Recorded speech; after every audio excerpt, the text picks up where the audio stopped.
وہ اسٹوڈنٹ کے ساتھ بہت اچھے سے رہتا تھا اور یہی وجہ تھی کہ وہ جلد ہی کالج میں اسٹوڈنٹ سے لے کر اساتذہ تک کا پسندیدہ اسٹوڈنٹ بن گیا تھا، اور اس کی یہی تو ہو میرے اندر نفرت کی آگ کا الاؤ جلانے لگی۔ میرا بس نہیں چل رہا تھا کہ اس کی گردن مروڑ ڈالوں۔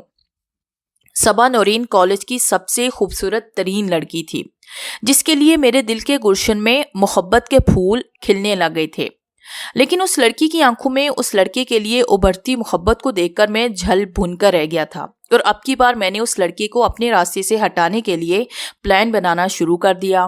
جلد ہی مجھ پر آشکار ہو گیا کہ وہ لڑکا جس کا نام محمد اصغر تھا، وہ مجھ سے کئی درجے زیادہ امیر کبیر تھا۔ میرے ابا کے پاس 70-80 مربع زمین تھی، جبکہ اس کے ابا کے پاس تو گنتی ہی نہ تھی۔ اندرون و بیرون ان کے کاروبار چل رہے تھے، کئی فیکٹریوں اور ملوں کے وہ مالک تھے۔ اس کے ابا کے ملک کے اندر کئی 5 اسٹار ہوٹلز بھی چل رہے تھے، یہی نہیں امپورٹ ایکسپورٹ کا بزنس بھی تھا۔ نہ جانے کیا کیا ان کے کاروبار تھے، میں تو حیران و شرشدر رہ گیا تھا۔ صبا نورین کا باپ ایک سکن اسپیشلسٹ تھا، شہر کا مشہور معروف ڈاکٹر جسے ہر شخص جانتا تھا۔ صبا نورین حقیقت میں بہت خوبصورت تھی، اس کی تعریف کے لیے میرے پاس الفاظ نہیں۔ ہاں اتنا ضرور کہوں گا کہ وہ گوہر ہائے آبدار تھی، عشق کی وادی سے آئی ایک خوبصورت تتلی، دور فلک سے ٹوٹ کر زمین پر گرنے بکھیرنے والا ایک چمکتا ہوا ستارہ۔ مجھے کچھ سمجھ نہیں آ رہا کہ میں اس کی تعریف کن الفاظ میں کروں۔ میں 3 ماہ کے بعد جب گھر آیا تو گھر میں جیسے خوشیاں لوٹ آئی تھی۔ اماں اور ابا کے چہرے پر خوشی کے تاثرات ابھر آئے تھے، لیکن میرا دل اب گاؤں کی فضا میں نہیں لگتا تھا۔ ایک ایک سیکنڈ ایک ایک سال کے برابر دکھائی دے رہا تھا۔ صبا کا دل موہ لینے والا چہرہ آنکھوں کے سامنے گھوم جاتا اور دل کرتا کہ ابھی اڑ کر اس کے پاس چلا جاؤں۔ اب کی بار میں نے تہیہ کر لیا تھا کہ جیسے ہی واپس گیا تو صبا سے اظہار محبت کروں گا، اور اگر اس نے اگنور کیا تو اسے بتاؤں گا کہ میں کیا چیز ہوں، کیونکہ میں جس چیز کو پانے کی خواہش کرتا ہوں اگر وہ مجھے نہ ملے تو دوسروں سے چھین لیتا ہوں، اس کے لیے چاہے مجھے اس کی جان ہی کیوں نہ لینی پڑ جائے۔ غرور گھمنڈ کی چادر میں لپٹا میں ملک علی زمان نہ جانے ایک لڑکی کی وجہ سے کیا ہو گیا تھا۔ گاؤں میں واپس آئے میری پہلی رات کروٹیں بدلتے گزر گئے، نیند آنکھوں سے کوسوں دور تھی، دل مضطرب ساری رات صبا کی یاد میں لگی آتش عشق میں سلگتا رہا۔ سچ بتاؤں تو ایک بار تو آنکھیں نم آلود ہو گئی تھی، نہ جانے مجھے کیا ہو گیا تھا۔ اس 2 ٹکے کی لڑکی نے نہ جانے مجھ پر ایسا کیا سحر کر دیا تھا کہ میں اپنا آپ یکسر فراموش کر چکا تھا۔ میں اپنی ذات سے بیگانہ ہوتا چلا جا رہا تھا۔ اس سے پہلے کہ مچھلی جال میں پھنسنے کی بجائے کسی اور کے جال میں پھنس جاتی، مجھے اپنا کام کر دکھانا چاہیے تھا۔ محمد اصغر کے آنے سے پہلے جو اپنائیت میں نے صبا کی آنکھوں میں اپنے لیے دیکھی تھی، اس سے کئی گنا زیادہ اپنائیت اب اصغر کے لیے اس کی آنکھوں میں دیکھ رہا تھا۔ یہی بات مجھے مرغ بسمل کی طرح تڑپائی جا رہی تھی۔ ماہیے بے آب کسی کیفیت سے 2-4 میں نے صبح اٹھ کر واپسی کے لیے رہتے سفر باندھنا شروع کیا تو سب نے ورتے حیرت میں مبتلا ہو کر مجھے دیکھا۔ پتر کیا بات ہے، کہاں جا رہے ہو؟ اماں جو حیرت کا مجسمہ بنی مجھے تک رہی تھی بلاہر بول پڑی، اماں ہمارے فائنل ایگزامز ہونے والے ہیں اور زیادہ چھٹیاں نہیں کر سکتا۔ اب آپ کو تو پتا ہی ہے کہ میں پڑھوں گا نہیں تو سب سے پیچھے رہ جاؤں گا، میں نے بناوٹی مسکراہٹ لبوں پر عیاں کرتے ہوئے کہا۔ لیکن پتر کل تو کہہ رہا تھا کہ تجھے پورے ہفتے کی چھٹیاں ملی ہیں۔ اب کی بار ابا نے لقمہ دیا۔ نہ جانے کیوں میرا دل کہہ رہا تھا کہ زور زور سے چلاؤں اور انہیں کہوں کہ مجھے واپس جانے دو، میں صبا نورین کے بغیر نہیں رہ سکتا۔ جب تک اس کا مکھرا آنکھوں کے سامنے نہ آئے کسی کام میں من نہیں لگ رہا تھا۔ شاید میری کیفیت کو اماں نے بھانپ لیا تھا۔ پتر کیا بات ہے، کوئی مسئلہ تو نہیں ہے، کسی نے کوئی بات تو نہیں کی؟ اماں نے میری طرف سوالیہ نگاہوں سے دیکھتے ہوئے سوال داغا، پھر ابا کی طرف متوجہ ہوئی۔ کہیں آپ نے تو میرے پتر کو کچھ نہیں کہا؟ کیسی بات کر رہی ہو زلیخا، بھلا میں اپنے پتر کو کیا کہوں گا؟ ابا اماں دونوں کی آنکھیں مجھ پر ٹکی ہوئی تھی۔ پتر کیا بات ہے، بتاؤ تو صحیح۔ اماں نے ایک بار پھر وہی سوال دہرایا۔ اماں میں پہلے ہی بتا چکا ہوں کہ کوئی پریشانی والی بات نہیں ہے، پڑھائی کا خرچ ہو رہا ہے، میں نہیں چاہتا کہ کوئی مجھ سے آگے بڑھ جائے، اور پھر آپ کی بھی تو خواہش ہے کہ میں پڑھ لکھ کر ایک بڑا افسر بنوں. یوں مستنڈوں اور لوفروں کی طرح چھٹیاں کرتا رہا تو فیوچر داؤ پر لگ جائے گا. عادت پڑ جائے گی چھٹیوں کی تو کیا کروں گا. میرا یہ تیر نشانے پر جا لگا. ابا نے میری اس بات پر ساتھ دیا.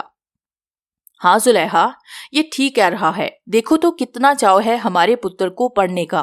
تم دیکھنا وہ دن دور نہیں جب ہمارا پتر ہماری دیرینہ خواہش کو عملی جامہ پہنائے گا. ابا کی بات سے اماں مطمئن تو نہ ہوئی، لیکن دوبارہ کوئی سوال بھی نہ کیا اور پیچھے ہٹ کر صوفے پر بیٹھ گئی. میں اماں ابا سے بلائے لیتا فوراً سے بیشتر وہاں سے نکلا. 9 بجے کالج ٹائم تھا اور ابھی 8 بجے تھے. آدھے گھنٹے میں میں نے ہاسٹل پہنچ جانا تھا اور پھر آرام سے تیار ہو کر میں کالج جا سکتا تھا. میری گاڑی فراٹے بھرتی جا رہی تھی. ڈرائیور کے علاوہ آج میرے ساتھ 2 گارڈز بھی تھے. تیسرے گارڈ کو میں ہاسٹل میں ہی چھوڑ آیا تھا تاکہ میری عدم موجودگی میں ہر چیز کی دیکھ بھال کرے. شہر میں داخل ہوئے تو پہلے اشارے پر رکنا پڑ گیا. اشارہ کھلنے کا انتظار کرنے لگے. میں ایسے ہی ادھر ادھر نگاہیں دوڑانے لگا. تبھی میری نگاہیں ایک طرف لگے ایک سائن بورڈ پر جا ٹکی. وہ کسی عامل نے لگوایا تھا. میں نے صرف یہی پڑھا کہ دنیا کا کوئی بھی ایسا کام نہیں جو ممکن نہ ہو. محبوب آپ کے قدموں میں، دشمن آپ کے تلوے چاٹنے پر مجبور. مزید اسے آگے پڑھنے سے پہلے ہی اشارہ کھلا اور گاڑی چل پڑی. میں کالج پہنچا تو ایک نئی نوید سننے کو ملی.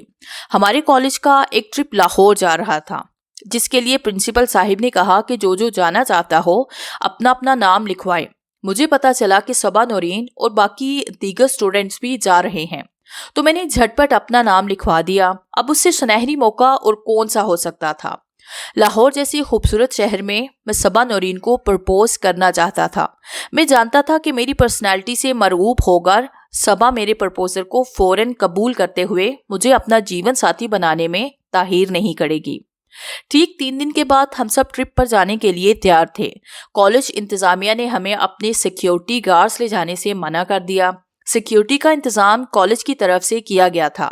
کالج کی 2 بسوں میں ہم سب سٹوڈنٹس لاہور کی طرف روانہ ہوئے تھے. میں اسی بس میں سوار ہوا تھا جس کے اندر صبا نورین تھی. صبا اور محمد اصغر دونوں ہی ویسے تو میرے کلاس فیلو تھے. ہماری کلاس کے جو سٹوڈنٹس ٹرپ پر جا رہے تھے تقریباً سب اسی بس میں سوار تھے. میرے ساتھ اتفاق سے محمد اصغر بیٹھ گیا تھا. میرا دل کہہ رہا تھا کہ یہیں بیٹھے بیٹھے اس کا گلا دبا دوں. کیسے ہو بردر؟ اچانک میری قوت سماعت سے اس کے الفاظ ٹکرائے تو میں نے اس کی طرف دیکھا. اس کے لبوں پر دوستانہ مسکراہٹ جلوہ گر تھی. اس نے اپنا ہاتھ میری طرف بڑھایا. جواباً میں نے بھی زیر لب مسکراتے ہوئے اس کے ہاتھ میں اپنا ہاتھ دے دیا. اندر سے تو میں پیچو تاب کھا کر رہ گیا تھا. کیسے ہو مسٹر اصغر؟ میں نے لفظوں کو چباتے ہوئے ادا کیا، لیکن اس نے میری کسی بھی بات کو خاطر میں نہ لاتے ہوئے ایک ایسا جواب دیا جسے سن کر میں پریشان رہ گیا. میرے بھائی میں ٹھیک ہوں. مجھے بڑی خوشی ہوئی تم سے مل کر. صبا نورین تمہاری بڑی تعریفیں کر رہی تھی کہ بہت اچھے انسان ہو. دوسروں کے منہ سے اپنی تعریفیں نکلوانا بڑا مشکل ہوتا ہے، لیکن یہ سب کچھ تو انسان کے کردار پر منحصر ہے. انسان کا جیسا کردار ہوتا ہے ویسے ہی لوگ اس کے بارے میں باتیں کرتے ہیں. اصغر کا ایک ایک لفظ مجھے حیرت کے سمندر میں غوطہ زن کرنے کے لیے کافی تھا. مجھے اپنی قوت سماعت پر یقین نہیں ہو پا رہا تھا کہ واقعی اصغر جو کہہ رہا ہے حقیقت پر مبنی ہے یا اپنی پلے سے کہہ رہا ہے. میرے آبا و اجداد کی بھی لوگ بہت تعریفیں کرتے ہیں. میں نے کندھے اچکاتے ہوئے کہا. تم یہ سن کر حیران ہو جاؤ گے کہ میں تمہارے آبا و اجداد کو اور تمہارے گھر کے ایک ایک فرد کو جانتا ہوں. اصغر نے میری طرف بغور دیکھتے ہوئے کہا. تو اس کی بات سن کر میں پریشان سا ہو گیا. What you mean؟ میں نے حیرت سے اس سے پوچھا. میں تمہاری ہی فیملی سے ہوں. میرے ابو اور تمہارے ابو آپس میں کزنز لگتے ہیں اور ان کی مناسبت سے ہم دونوں بھی آپس میں کزن ہوئے. اصغر نے زیر لب مسکراتے ہوئے جواب دیا. مگر ابا نے کبھی نہیں بتایا تم لوگوں کے بارے میں. میں نے سوالیہ آنکھوں سے اسے دیکھتے ہوئے پوچھا. اب کی بار اپنے والدین سے جا کے پوچھنا کہ ملک زہراب حسین آپ کی کیا لگتے ہیں. اس نے متواتر زیر لب مسکراتے ہوئے کہا تو میں نے جواباً سر ہلایا. اصل میں زندگی کی بھاگ دوڑ میں اب ایک دوسرے کے ہاں آنے جانے کے لیے وقت ہی کہاں ہے. تم ٹھیک کہہ رہے ہو، ابا بھی صبح صبح اٹھتے ہیں اور رات گئے تک کاموں میں ایسے الجھے رہتے ہیں کہ سر کھجانے تک کی فرصت نہیں ملتی۔ میں نے اس کی بات سے اتفاق کرتے ہوئے کہا۔ ہم کالج سے 8 بجے چلے تھے اور دوپہر 12 بجے ہم مطلوبہ ہوٹل میں بیٹھے پیٹ پوجا کر رہے تھے۔ ٹرپ کی خوشی میں کسی نے بھی کچھ بھی کھایا پیا نہیں تھا۔ کھانے سے فراغت پانے کے بعد ہم سب سے پہلے چڑیا گھر کے لیے تیار ہوئے۔ چڑیا گھر میں لوگوں کا ہجوم تھا۔ میری تمام تر توجہ صبا نورین پر تھی کہ وہ کسی پل مجھے اکیلی دکھائی دے اور میں اس سے اظہار محبت کر سکوں، لیکن ایسا موقع میسر ہی نہیں آ رہا تھا۔ چڑیا گھر سے ہم بادامی باغ گئے اور پھر دادا دربار حاضری دینے کے بعد شاہی مسجد اور شاہی قلعے کا پروگرام بنا۔ شاہی مسجد سے ہو کر جب ہم شاہی قلعے میں داخل ہوئے تو مجھے صبا نورین اکیلی مل گئی۔ وہ پیچھے رہ گئی تھی اور تقریباً دوڑتی ہوئی آ رہی تھی۔ جب میں نے اسے پاس سے گزرتے وقت بازو سے پکڑا تو وہ حیرت کے سمندر میں غوطہ زن ہو کر کھڑی ہو گئی۔ اس کی کھا جانے والی نگاہیں مجھ پر مرکوز ہو چکی تھی۔ میں اطراف سے بیگانہ ہو چکا تھا۔ میں بنا کچھ سوچے سمجھے نہ جانے کیا کیا کہتا چلا گیا اور پتہ تب چلا جب ایک زوردار تماچا میرے گالوں پر پڑا تو میرے جیسے پیروں تلے سے زمین ہی کھسک گئی۔ شکل سے تم اتنے اچھے دکھائی دیتے ہو مگر حقیقت میں اس سے کئی گنا زیادہ گھٹیا انسان ثابت ہوئے ہو۔ تمہاری جرت کیسے ہوئی مجھ سے ایسی زبان میں بات کرنے کی؟ تم جیسے امیر والدین کی بگڑی اولادوں کو مجھے سبق سکھانا آتا ہے۔ مسٹر آئندہ اگر میرے راستے میں بھی آئے تو جان سے مار ڈالوں گی۔ اتنا کہہ کر وہ بھاگتی ہوئی شاہی قلعے میں داخل ہوئی، جبکہ میں اسی طرح منہ پر ہاتھ رکھ کے وہیں کھڑا رہا۔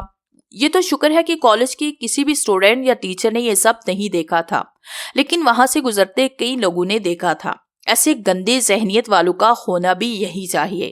دوسروں کی عزت کو اپنی عزت سمجھتے ہی نہیں۔ کتنے گھٹیا لوگ ہوتے ہیں یہ۔ نہ جانے یہ کس کے الفاظ تھے جو میری قوت سماعت سے ٹکرائے تھے۔ یہ تو جانتا تھا کہ کسی عورت کے ہیں، مگر اتنی جسارت نہ تھی کہ نگاہ اٹھا کر اس عورت کو دیکھ سکوں۔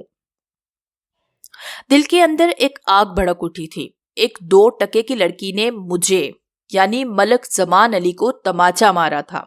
اس کا تو میں وہ حال کروں گا کہ اس کی روح تک کانپ اٹھے گی۔ میں قلعے کے اندر جانے کی بجائے باہر سیڑھیوں پر ہی بیٹھ گیا۔ دل میں ایک عجیب ہی دھچکا جنم لے چکا تھا کہ اگر صبا نورین نے کالج انتظامیہ سے شکایت کر دی تو مجھے فوراً سے بھی بیشتر کالج سے خارج کر دیا جائے گا، اور اگر یہ خبر میرے گھر والوں کو ملی تو ان پر کیا گزرے گی۔ لیکن ایسا کچھ بھی نہ ہوا۔ تھوڑی ہی دیر گزری تھی کہ اچانک مجھے اپنے کندھوں پر کسی کے ہاتھوں کا لمس محسوس ہوا۔ میں نے فوراً نگاہیں اٹھا کر دیکھا تو وہ کوئی اور نہیں بلکہ اصغر تھا، جو حیرت سے میری طرف دیکھ رہا تھا۔ اس کے دیکھنے کے انداز نے میرے قلب میں کھٹکا پیدا کیا کہ کہیں صبا نے اسے سب کچھ بتا تو نہیں دیا۔ ارے یار، نہ جانے کیسے انسان ہو تم بھی۔ تم یہاں بیٹھے ہو اور میں وہاں سب سے پوچھتا پھر رہا ہوں کہ علی زمان کہاں ہے۔ وہ تو صبا نے بتایا کہ تم باہر موبائل پر کسی سے گپ شپ میں مصروف ہو۔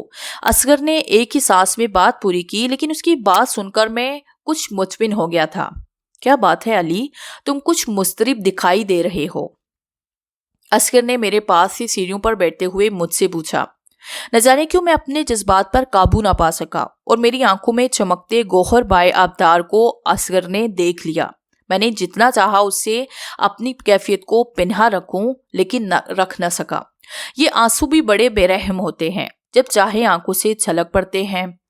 کچھ نہیں یار، پتہ نہیں یہ دل یک بارگی اتنا پریشان کیوں ہو گیا۔ میں نے اپنی کیفیت پر قابو پاتے ہوئے آنکھیں صاف کرتے ہوئے کہا۔ ارے تم رو رہے ہو، لگتا ہے گھر والے یاد آ رہے ہیں۔ اصغر نے ہونٹ بسوڑتے ہوئے کہا۔ اچھا چلو اٹھو، دیکھو تو یہ شاہی قلعہ مغل حکمرانوں کی یادیں تازہ کرتا ہے۔ کیا کیا دیکھنے کو ہے اس کے اندر، آؤ میرے ساتھ۔ اصغر نے زبردستی مجھے بازو سے پکڑ کر اٹھایا۔ میں جس شخص کے لیے اپنے دل میں قدورت کے جذبات رکھتا تھا وہ حقیقت میں کس قدر اچھا انسان تھا، مجھے اپنی سوچ پر حیرت ہوئے جا رہی تھی۔ وہ میرا کتنا خیال رکھ رہا تھا اور میں تھا کہ متواتر اس کے لیے اپنے دل میں نفرت کے جذبات پیدا کر رہا تھا۔ میں کتنا غلط انسان ہوں اس کا اندازہ مجھے پہلی بار ہوا تھا۔ ٹرپ سے واپسی پر ہم سب بہت تھکے ہوئے تھے۔ میں اپنے ہاسٹل میں جانا چاہتا تھا، لیکن اصغر زبردستی مجھے اپنے ساتھ اپنے گھر لے گیا۔ اس کا گھر کیا تھا، بہت ہی شاندار عمارت تھی۔ دور سے ہی وہ دیکھنے والوں کو اپنی طرف متوجہ کرتی تھی۔ اصغر نے بتایا کہ اس کی تعمیر پر پانی کی طرح پیسہ بہایا گیا تھا۔ یہ کوٹھی 2 کنال زمین کے اوپر کھڑی کی گئی تھی۔ اس کے علاوہ مین گیٹ سے اس کوٹھی تک جانے کے لیے پوری 1 کنال جگہ چھوڑی گئی تھی۔ مین گیٹ کے بالکل سامنے پورچ بنایا گیا تھا، جبکہ دونوں طرف ہریالی ہی ہریالی دکھائی دیتی تھی۔ ایک طرف تو بالکل ہی جیسے ایک نہایت ہی خوبصورت باغیچہ بنایا گیا تھا، جبکہ دوسری طرف بیٹھنے کے لیے گھاس لگا کر جگہ بنائی گئی تھی، اور پھولوں کی کیاریوں میں لگے قسم قسم کے پھولوں کی خوشبو سے ماحول بڑا معطر رہتا تھا۔ گاڑی پورچ میں رکی تو 2 ملازم دوڑتے ہوئے آئے اور دونوں نے گاڑی کے دونوں فرنٹ ڈور کھولے۔ ہم باہر نکلے اور اصغر کے ساتھ میں اس کے گھر میں داخل ہوا۔ گھر کیا تھا، جتنی تعریف کی جائے کم تھی۔ اندر ایک کھلا ٹی وی لاؤنج تھا، جس کے اندر رنگ رنگ کے صوفے لگائے گئے تھے۔ 2 طرف سے فرسٹ فلور پر زینے چڑھ رہے تھے اور اوپر کمرے بنائے گئے تھے۔ نیچے بس چند ہی کمرے دکھائی دے رہے تھے۔ پورے گھر میں 20 طرح کا نہایت ہی خوبصورت قالین بچھا ہوا تھا۔ اصغر نے مجھے صوفے پر بٹھایا اور خود اوپر چلا گیا تھا، شاید اپنے والدین کو بلانے گیا تھا۔ میں تب تک صوفے پر بیٹھا اطراف کا جائزہ لینے کی صحیح کر رہا تھا۔ دیواروں پر جا بجا پردے لٹکے ہوئے تھے، جبکہ ایک طرف ایک بڑی سی اسکرین ٹی وی دیوار پر نصب تھا۔ میں سادہ لوگ دیہاتی کیا جانتا تھا کہ محل کیسے ہوتے ہیں، محل کسے کہتے ہیں۔ یہ کوٹھی حقیقت میں کسی محل سے کم نہ تھی۔ صوفے اتنے نرم و گداز تھے کہ یوں لگ رہا تھا جیسے میں اندر ہی اندر دھستا چلا جا رہا ہوں۔ دیواروں پر نہایت ہی دلکش ہاتھ سے بنائی گئی تصویریں آویزاں کی گئی تھی۔ اس سے پہلے کہ میری نگاہیں مزید اطراف کا جائزہ لیتی، میری نگاہ زینے پر پڑی، جہاں اصغر اپنی فیملی کے ساتھ نیچے اتر رہا تھا۔ فیملی کیا تھی؟ اس کے والدین اور ایک بہن۔ انہیں آتا دیکھ کر میں فی الفور سیدھا ہو گیا۔ اس کے والدین مجھ سے بڑے پیار سے ملے، میرے والدین کا حال دریافت کیا۔ اصغر کا ابا تو بڑا ہی باتونی تھا، بچپن کی باتیں لے بیٹھا اور اپنی باتیں سنانے لگا۔ جلد ہی ایک ملازم نے آ کر بتایا کہ کھانا لگ گیا ہے، تو میں بھی ان کے ساتھ اٹھ کر ڈائننگ روم میں آ گیا۔ ایک بڑے سے ٹیبل کے گرد کرسیاں لگائی گئی تھی، ہم سب ان پر بیٹھ گئے۔ نہ جانے کتنی قسموں کے کھانے تھے، کچھ ڈشز تو ایسی تھی جس کے نام تک سے میں آشنا نہیں تھا، لیکن جو ہاتھ آتا گیا کھاتا چلا گیا۔ ہر کھانا دوسرے کھانے سے لذیذ تھا۔ کھانا کھانے کے بعد میں اصغر کے ساتھ اس کے روم میں چلا آیا۔ کچھ دیر بیٹھے رہے، بات چیت کرتے رہے، اس کے بعد ہم دونوں سو گئے۔ اس وقت شاید رات کے 9 بجے کا ٹائم تھا۔ میں تو ایسے گوڑے بیچ کے سویا کہ صبح دیر سے آنکھ کھلی۔ اصغر روم میں نہیں تھا۔ میں اٹھا اور غسل خانے میں گھس گیا۔ جب فریش ہو کر باہر نکلا تو اصغر کو اپنا منتظر پایا۔ مجھے دیکھ کر وہ مسکرایا۔ جلدی کرو صاحب بخادر، کالج سے لیٹ ہو رہے ہیں، صرف آدھا گھنٹہ باقی ہے، اصغر نے زیر لب مسکراتے ہوئے کہا۔ تو میں نے جلدی سے بالوں میں کنگھی کی اور پھر ناشتہ کرنے کے بعد ہم جلدی سے کالج پہنچ گئے۔